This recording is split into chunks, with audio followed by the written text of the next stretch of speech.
좋은 아침입니다. 시편 78편 59절에서 72절 말씀 보도록 하겠습니다. 59절 하나님이 들으시고 분내어 이스라엘을 크게 미워하사 60절 사람 가운데 세우신 장막꽃 실로의 성막을 떠나시고 61절 그가 그의 능력을 포로에게 넘겨주시며 그의 영광을 대적의 손에 붙이시고 이스라엘 백성들이 여러분 하나님을 거역하였죠. 그리고 하나님께서 주신 가나안 땅에 와서도 사실은 대놓고 우상을 섬기든지 아니면 문의로는 하나님을 섬기지만 실상 우상을 섬기는 장막 제사를 통하여서 하나님을 거역하고 거부하는 것을 공공연하게 드러내었죠. 이런 저들의 계속되는 거절에 대해 하나님께서도 그들을 미워하셨다 이렇게 표현하고 있는데 원어의 뜻은 이제 거절한다 이런 뜻입니다. 하나님도 그들을 거절하셨습니다. 그래서 하나님 없이 사는 삶이 어떤 것인지 그들로 직접 체험하게 하셨는데요. 하나님이 그들을 거절하신 가장 중요한 표현은 이 실로에서 있는 성막을 하나님께서 떠나시고 그리고 성막에 있는 가장 영광스러운 언약궤를 대적들의 손에 넘기시는 것으로 나타났습니다. 그의 능력, 그의 영광을 포로처럼 대적들의 손에 넘기셨다고 했는데 여기 그의 능력, 그의 영광은 바로 언약궤 하나님의 말씀을 이야기합니다. 말씀이 하나님의 영광이고요. 이 말씀이 떠나가는 것은 여러분 영광이 떠나가는 것일 뿐 아니라 말씀이 떠나가는 것은 하나님께서 끊임없이 우리에게 말씀을 하심에도 불구하고 거절하면요 하나님도 그들을 거절하시고 이제 더 이상 하나님 말씀하지 않습니다. 말씀이 떠나가게 됩니다. 이게 또 최고의 재앙임을 우리가 알아야 합니다. 이처럼 언약궤를 빼앗기고 나자 어떤 일이 일어나게 됩니까? 62절 그가 그의 소유 때문에 분내사 그의 백성을 칼에 넘기셨으니 63절 그들의 청년은 불에 살라지고 그들의 처녀들은 혼인 노래를 들을 수 없었으며 64절 그들의 제사장들은 칼에 엎드러지고 그들의 과부들은 애곡하지 못하였도다. 여러분 이 언약궤를 빼앗기고 블레셋에 의해서 빼앗겼잖아요. 그리고 나서 이스라엘에게 돌아온 것은 이제 전쟁의 참화밖에 없었습니다. 청년도 제사장도 죽임에 넘어가게 되고요. 처녀들은 이제 더 이상 혼인의 축가 소리가 사라지게 되었고요. 과부들은 남편의 죽음에 대해서 애도할 여유조차 주어지지 않는 그런 비참한 현실이 그들에게 주어지게 되었다 이렇게 이야기하고 있습니다. 하나님의 임재의 표시가 말씀이 임하고 있는 것입니다. 하나님이 당신의 영광을 이제 박탈하신다는 것은 우리에게서 박탈하신다는 것은 말씀이 떠나가는 데 있습니다. 또 말씀이 떠나가면 여러분 여기에 나온 모든 이 재앙들 전쟁과 또 그로 말미암은 죽음과 또 애통과 이런 것들이 따라오는 것을 알아야 합니다. 어쨌든 여러분들 하나님이 우리에게 말씀하시고 싶을 수 있도록 또 하나님이 말씀하실 때 아직 하나님의 말씀이 들리고 있을 때 하나님의 말씀을 소중히 여기는 저희들이 되어야겠습니다. 자 65절입니다. 그때 주께서 잠에서 깨어난 것처럼 포도주를 마시고 고함치는 용사처럼 일어나사 66절 그의 대적들을 물리쳐서 영원히 그들을 욕되게 하셨도다. 여러분 근데 그렇게 언약궤를 블레셋에 빼앗겼지만 하나님께서요 다시 잠에서 깬 것처럼 고함치는 용사처럼 일어나서 대적들을 쳐서 물리치셨다 이렇게 이야기를 하고 있습니다. 사실 하나님께서 이스라엘을 거절하신 것은 그들로 하여금 하나님 없이 말씀 없이 사는 것이 얼마나 비참한 것임을 깨닫고 돌아오게 하기 위한 사랑의 마음 때문이었죠. 그리고 그들이 정말 이 말씀이 사라지자 그들이 정말 피곤할 정도로 이 갈망하는 마음이 생기게 되었습니다. 부족하지만 문제가 많지만 진짜 하나님 택한 백성은 말씀 없이는 못 살거든요. 이것 보고 하나님께서 떨쳐 일어나서 구원의 역사를 일으키시는데요. 이 구원의 역사, 블레셋에 짓눌려 있던 이스라엘을 구원한 이 구원의 역사, 사무엘로부터 시작해 가지고요. 다윗에 의해서 이제 정말 본격적으로 꽃이 피고 열매를 맺게 되지 않습니까? 다윗을 통하여서 하나님께서 이스라엘 구원한 역사를 지금 이야기하고 있는데요. 67절에 조금 더 구체적으로 나옵니다. 또 요셉의 장막을 버리시며 에브라임 지파를 택하지 아니하시고 68절 오직 유다 지파와 그의 사랑하시는 시온산을 택하시며 69절 그의 성소를 산의 높음같이 영원히 두신 땅같이 지으셨도다. 하나님께서 이런 이스라엘을 구원하시기 위해서 사용한 지파가 유다 지파다. 에브라임이 아니라 유다 지파다. 이렇게 이야기하고 있습니다. 사실 이스라엘 12지파 중에서 여러분 가장 힘 있는 지파는 에브라임 지파였죠. 사실 에브라임은 이 12아들이 아니라 사실은 야곱에게는 손자에 해당하는데도 그 높여서 아들의 등급으로 했고요. 또 에브라임과 므낫세 중에서 에브라임이 동생임에도 불구하고 에브라임을 먼저 장자권을 주면서 사실 물질적인 그 이 축복과 물질적인 장자권과 이 장자의 명분을 사실은 에브라임이 가졌지 않습니까? 갑절의 축복을 또 에브라임이 받았지 않습니까?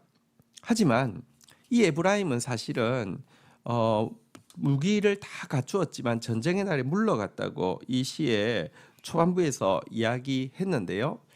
사실 하나님께서 모든 것을 주셨지만 정말 영적 전쟁해야 될 때는 딱 자기만 생각하고 싸우지 않는 지파였던 데 비해서 하나님께서 이스라엘 구원하는 데 사용한 지파는 유다 지파였으며 유다 지파에서도 특별히 여러분 이 베들레헴에서 양치는 이 가문의 이새의 아들 그리고 또 이새의 아들 중에서도 아버지도 알지 못할 정도로 이렇게 정말 진짜 목동처럼 양치는 그를 하나님께서 이제 이스라엘을 구원하는 도구로 사용하신 것을 지금 이야기하고 있습니다.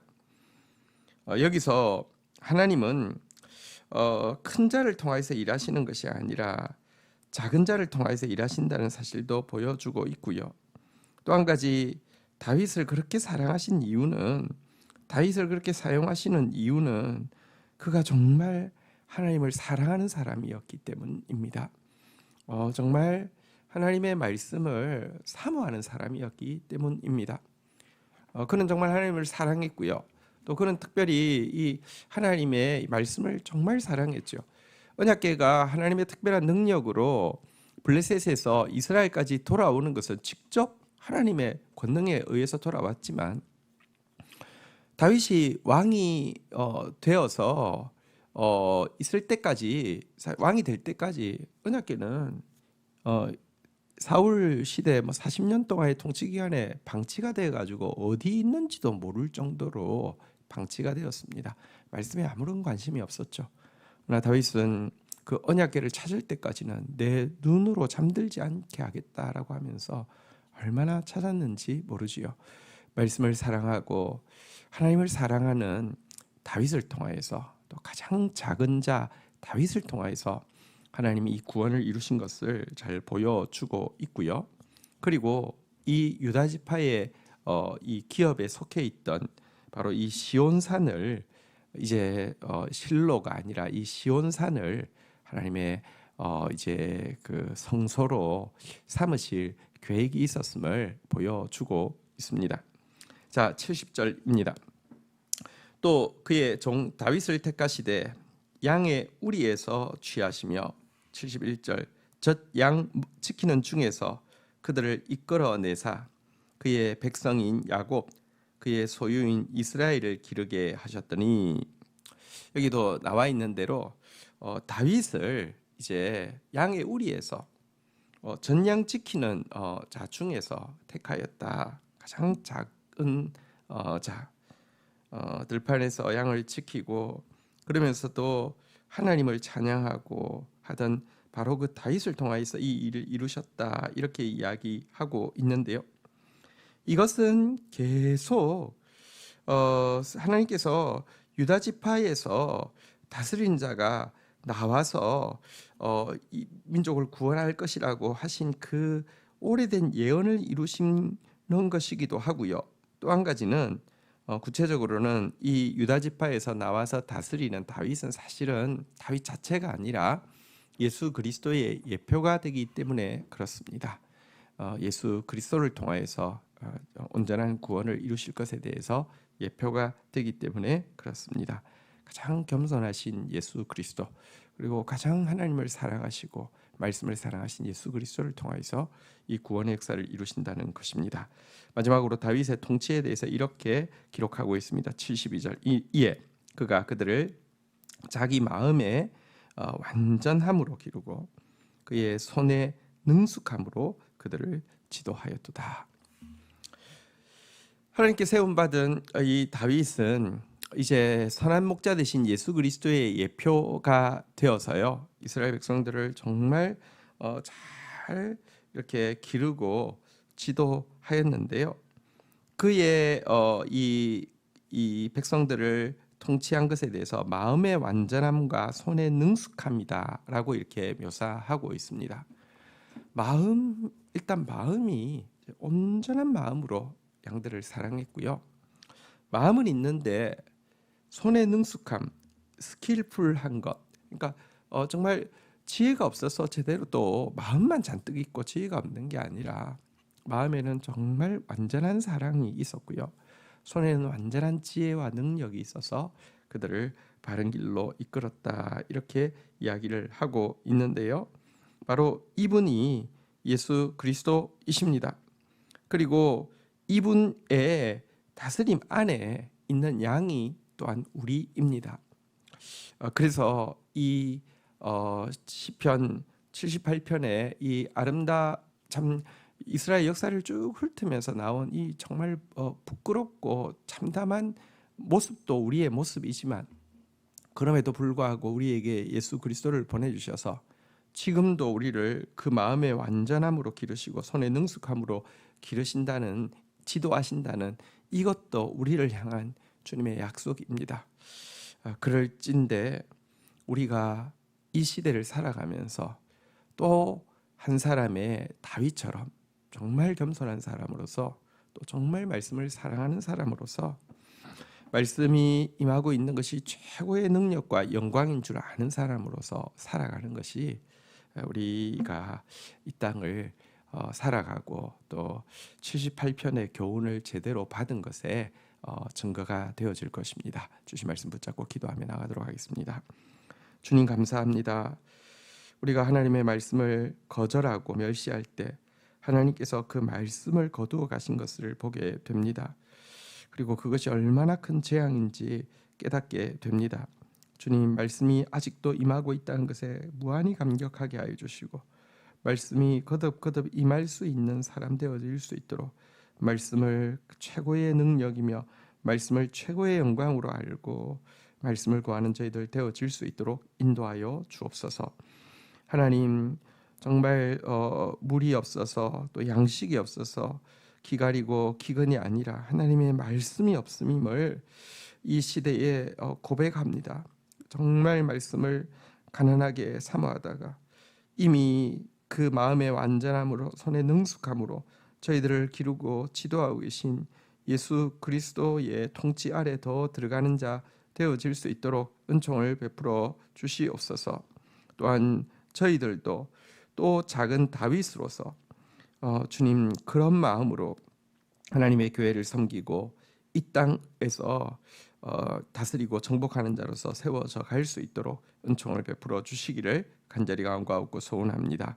예수 그리스도의 이름으로 기도 올립니다. 아멘.